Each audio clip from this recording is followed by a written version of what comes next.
Doctor Niyas Nasees dentofacial orthopaedic dental clinic Chullikkal, doctor Niyas Nasees new smile dental clinic Kumbalangi വഴി.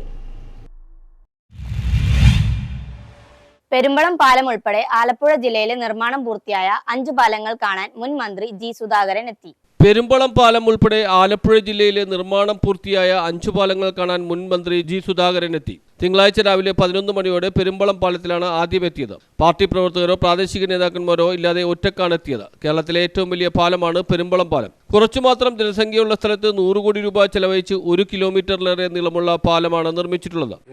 നിർമ്മാണ ഉദ്ഘാടനം ആദ്യം പെരുമ്പളം പാലത്തിൻ്റെ മണ്ണ് പരിശോധന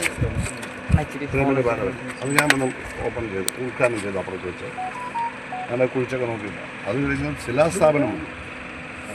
മുഖ്യമന്ത്രി ശ്രീ പിണറായി വിജയനാണ് ശിലാസ്ഥാപനം, ഞാൻ അധ്യക്ഷനായിരുന്നു. ഇതിൻ്റെ കാര്യമായ നിവേദനം തന്നത് ആരിഫ് MLA അന്ന്.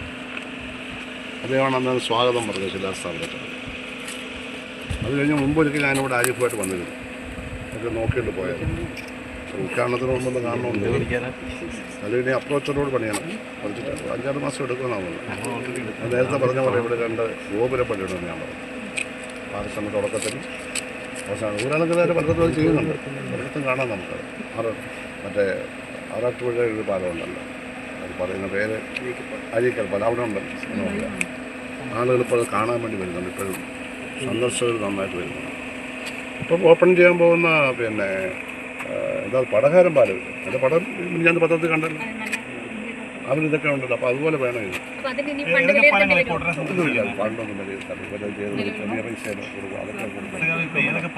പിന്നെ ഏറ്റവും മനോഹരമായിട്ട് വന്നിരിക്കുന്ന ഒന്ന് 3 4 ആ പടം ഇങ്ങനെ വന്നുകൊണ്ടേയിരിക്കുക. ഒരു വൃത്ത എതിരാകൃതിയിൽ വൃത്തത്തിൽ മനോഹരമായ പാലം. അവിടെ ഞാൻ പോകുന്നുണ്ട്. അവിടെയും നെടുമ്പ്രക്കാടും പടഹാരവും നാളികേറും. ഇതാണിപ്പം ഓപ്പൺ ചെയ്യാൻ ഏതാനും മാസം മതി. അത് ഇത്രയെടുത്ത് പോകും.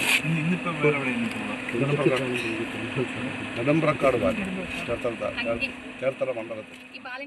ധനമന്ത്രി ഡോക്ടർ തോമസ് ഐസക്കും ധനകാര്യ സെക്രട്ടറിയും ഇതിനെതിരായിരുന്നുവെന്നാണ് പറയുന്നത്. ജനങ്ങളുടെ ആവശ്യം മനസ്സിലാക്കി അംഗീകാരം നൽകുകയായിരുന്നു. അന്നത്തെ MLA ആരിഫും ഒപ്പമുണ്ടായിരുന്നു. മുഖ്യമന്ത്രി പിണറായി വിജയനും ഇതിനെ പിന്തുണച്ചു. News bureau, Aroor.